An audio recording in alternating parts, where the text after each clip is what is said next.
Assalamualaikum warahmatullahi wabarakatuh. Apa kabar anak soleh dan soleha? Insya Allah semuanya sehat walafiat ya, amin.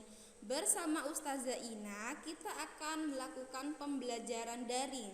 Materi hari ini yaitu bunyi dan sifat bunyi. Sebelum kita memulai pelajaran, marilah kita membaca doa sebelum belajar agar kita semua diberikan kelancaran dan kemudahan dalam mempelajari materi hari ini. Berdoa dimulai. Bismillahirrahmanirrahim. Rabbi zidni ilman warzuqni fahman. Ya Allah, tambahkanlah kepadaku ilmu dan berilah aku karunia untuk dapat memahaminya. Amin. Tujuan pembelajaran kita hari ini ada 3. Yang pertama, siswa mampu memahami tentang definisi bunyi. Yang kedua, siswa mampu memahami sifat-sifat bunyi.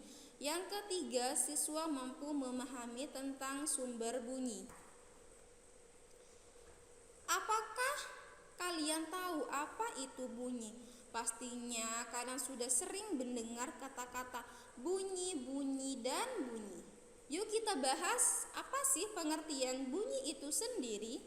Bunyi merupakan hasil getaran suatu benda yang merambat dalam bentuk gelombang. Oleh karena itu, bunyi sering disebut gelombang bunyi. Bunyi dihasilkan oleh benda-benda yang bergetar. Sekarang kita cari tahu yuk, apakah benar ya bunyi itu dihasilkan oleh benda-benda yang bergetar?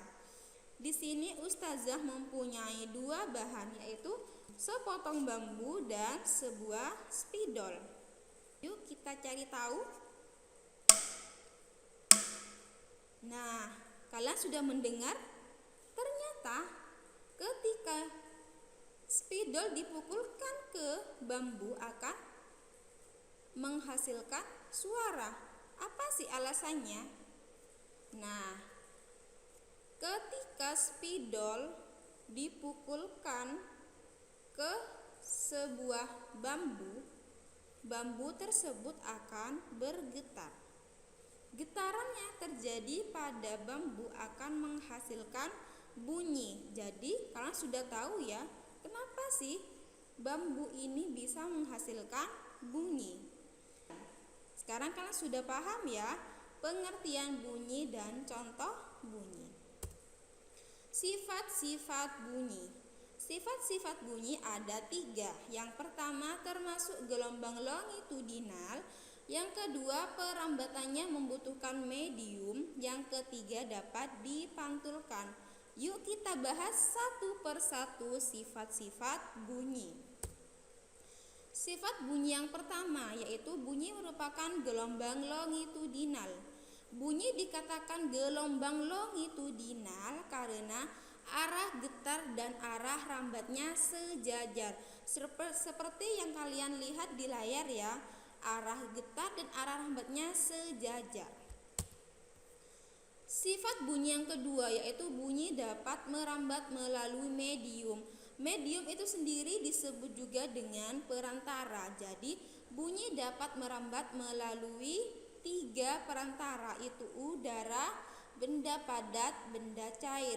Kita akan belajar dari contoh-contoh yang ada dalam kehidupan sehari-hari. Yang pertama, bunyi dapat merambat melalui perantara udara. Contohnya, ketika kalian menghidupkan radio, lalu kalian akan mendengarkan suara yang keluar dari radio tersebut. Karena apa?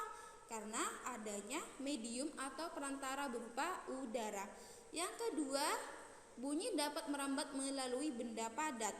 Di layar kalian sudah melihat, di situ ada 2 anak laki-laki sedang melakukan atau menggunakan telepon sederhana atau telepon tali.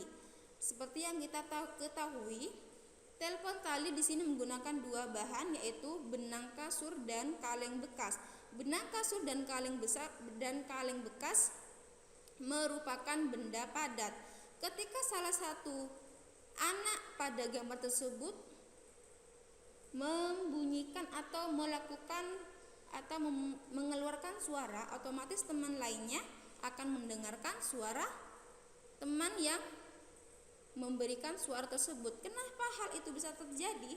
Karena bunyi atau suara teman yang tadi dapat dihantarkan atau dirambatkan melalui media berupa benda padat.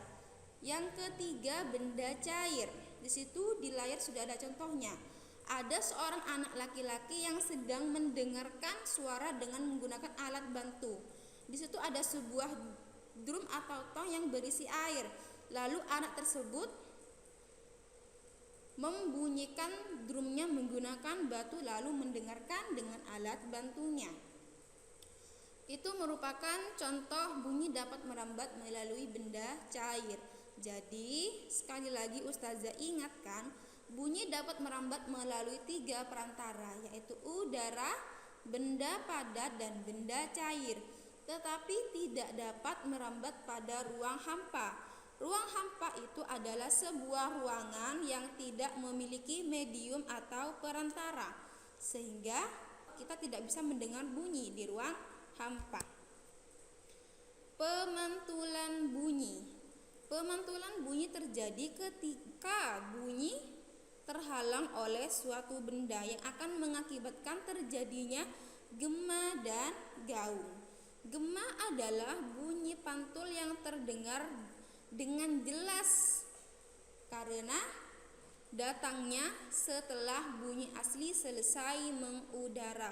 Contohnya di layar itu adalah ketika kalian berteriak di sebuah tanah lapang yang ada tebingnya. Nah, setelah kalian berteriak, suara pantulan kalian akan terdengar setelah kalian berteriak, dan sifatnya juga asli ya bunyinya ya, dan bunyinya itu sangat jelas. Yang kedua, gaung. Gaung adalah bunyi pantul yang tidak terdengar dengan jelas karena datangnya hampir bersamaan dengan bunyi aslinya. Contohnya, saat kalian sedang menghadiri sebuah konser musik, atau saat kalian berbicara di gedung pertemuan atau di gedung bioskop. Pernahkah kalian mendengar bunyi dari alat tradisional, alat-alat musik tradisional? Di layar di situ ada 3 macam alat musik tradisional, yaitu kecapi, seruling, dan angklung. Pastinya kan sudah pernah mendengar ya. Sekarang kita akan bahas dari ketiga alat musik tradisional yang ada di layar. Yang pertama, kecapi. Kecapi bisa menghasilkan suara ketika senar kecapi itu dipetik. Jadi saat senar di kecapi dipetik, otomatis akan terjadi getaran sehingga kecapi akan menghasilkan bunyi. Yang kedua, seruling. Seruling kita mainkan dengan cara ditiup.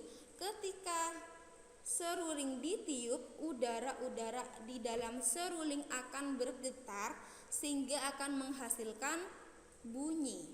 Yang ketiga, angklung. Angklung adalah alat musik tradisional dengan cara memainkannya itu dengan cara digetarkan. Jadi ketika angklung digetarkan, maka angklung otomatis akan menghasilkan bunyi. Sekarang kalian bisa tahu ya kenapa ketiga alat musik ini bisa menghasilkan bunyi. Alat musik tradisional tersebut bergetar sehingga menghasilkan bunyi.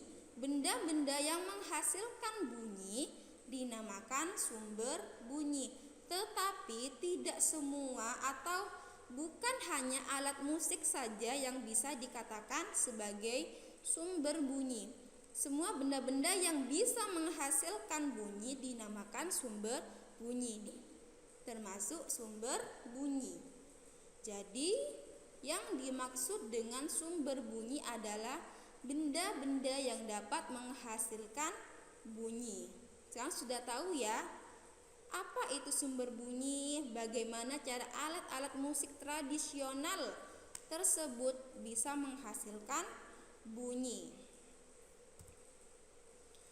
Sebelum Ustazah mengakhiri atau menutup materi hari ini, Ustazah akan menyimpulkan materi dari awal sampai akhir. Apa sih yang dapat kita simpulkan dari materi hari ini? Kesimpulan dari materi hari ini yaitu bunyi merupakan hasil dari getaran suatu benda yang merambat dalam bentuk gelombang. Sumber bunyi adalah benda-benda yang dapat menghasilkan bunyi. Nah, sekarang Ustazah harapkan pelajaran hari ini memberikan kalian pengetahuan baru sehingga kalian bisa menjadi lebih luas wawasannya ya. Semoga pelajaran hari ini bermanfaat. Kita bertemu lagi di pembelajaran dari berikutnya. Ustazah akhiri, wassalamualaikum warahmatullahi wabarakatuh. Terima kasih.